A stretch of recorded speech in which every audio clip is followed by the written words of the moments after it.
Hi, welcome to Color Guard Academy. I'm Brianna, and I've been a Color Guard instructor for over 10 years. I've had the privilege to learn from some amazing instructors and fellow Color Guard members who have all influenced my technique and choreography style. The art of Color Guard is an amazing gift to the world, and I hope to inspire and share my passion with others through this channel.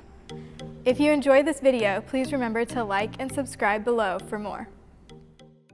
So in this video, I'm going to teach you about the different body positions that you will use in Color Guard.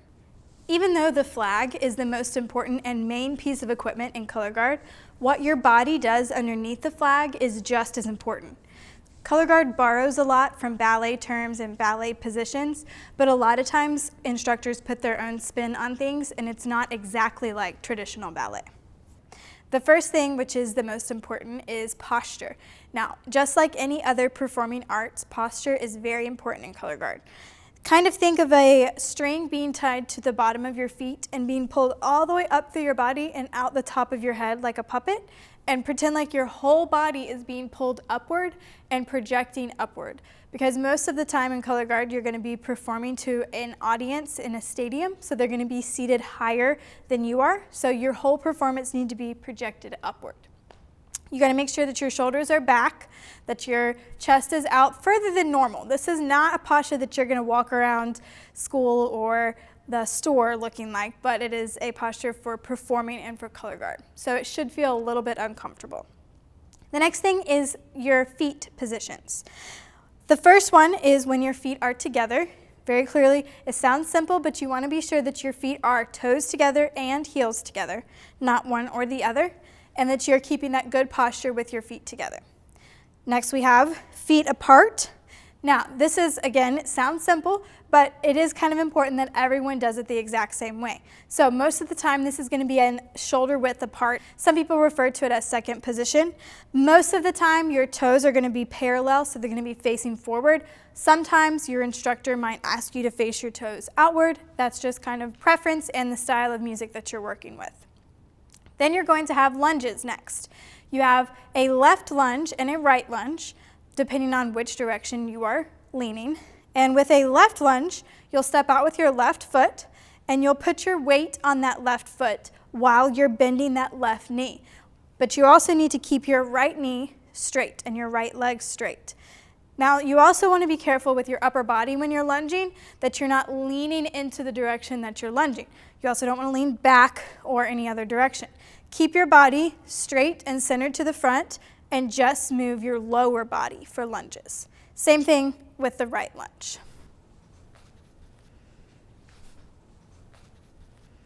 Next we have a squat or a plie. Your feet are apart in second position, and you are just going to lower your center of gravity. Your knees are going to pass over your toes, and you're going to squat pretty far. You're not going to want to just go just a little bit because that's not going to be seen in a big football stadium, but you also don't want to go completely 90 degrees, but about halfway is good. Again, keeping that center of gravity here and just lowering it, but keeping your posture good and straight, not leaning forward or leaning backward with it. We also have releve, where you raise your center of gravity slightly by going up onto the balls of your feet. Next we have passes. This can be done with, again, either your left or your right foot, and this can also be done different ways in different groups, so just make sure that you're asking your instructor exactly what she wants or he wants you to do for passes. For a left passe, bring your left foot up, and it will be right about, I usually have the arch of my foot right about the knee of my other leg. You could also do it where your knee is facing outward or forward, but whichever direction it is, make sure that that is clear with your instructor. The other side, right passe, bringing your right foot up or out. When you're doing a passe, you want to make sure that the toe of the raised foot is just barely touching the knee of the other leg, not resting there, but just barely touching it. So the next thing we're going to talk about is attitudes. We have front attitudes and back attitudes, and they can be done with your left foot or your right foot.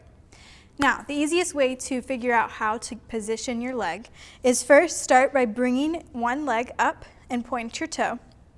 And your knee should be about 90 degrees, so you have this nice L shape.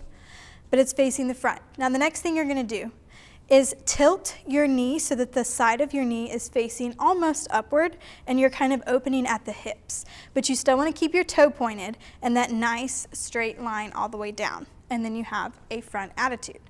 You can do the same thing with a back attitude by raising your foot the other direction, keeping your shin toward the ground and pointing your toe, but then opening up to the back where the side of your knee is facing down toward the ground.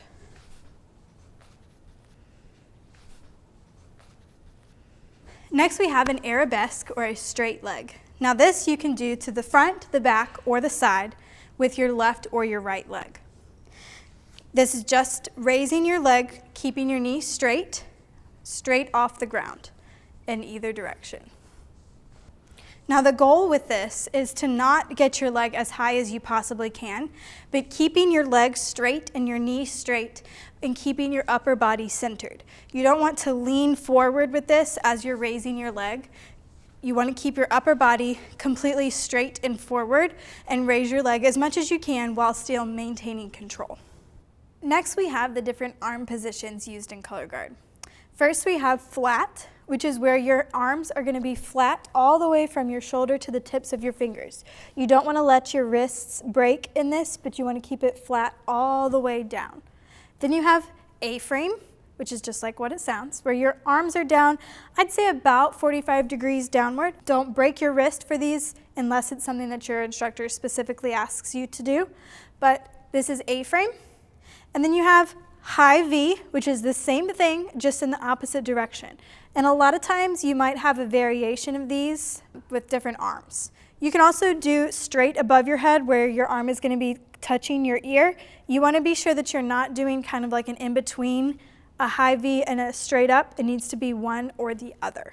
You can also have curved arms in color guard, which is very similar to the ballet arm positions, where it start close to a first position. You could have this, or they might ask you to raise it to about chest level, or above your head in fifth position. And a lot of times it's just going to be one arm that you're going to be doing a position with because you'll have your flag in the other hand. Then we have some different hand positions. We have jazz hands, which is where your fingers are going to be all spread apart. A lot of times that's facing the audience, so you want to be sure that your palms are flat to the audience when you're doing this and that they're not kind of leaning different ways because it looks different. You also have what we call Barbie hand, where your hand kind of just looks like a Barbie's hand. All of your fingers are together except for your thumb. A lot of times this is popular for when it's down in A-frame, or when it's flat, you'll have like a variation of Barbie hand. You also have a relaxed fingers, or sometimes people refer to it as a ballet hand, where your fingers are not completely all the way together, but they're relaxed, but they're still very controlled and look very graceful when you're doing it this way. And that can also be used in either position. You can also have your hands completely flat and straight in any position, with your thumbs kind of tucked in the side of the rest of your hand. Or you can have a flexed wrist, where it's almost like you're pushing against walls, and you should feel that tension in your wrist. It should not be a comfortable position if you're doing it correctly, because you want to be sure that you are keeping it 90 degrees or as close to 90 degrees as you can, so that you're not kind of just halfway there. You want to be as close to 90 degrees as you can.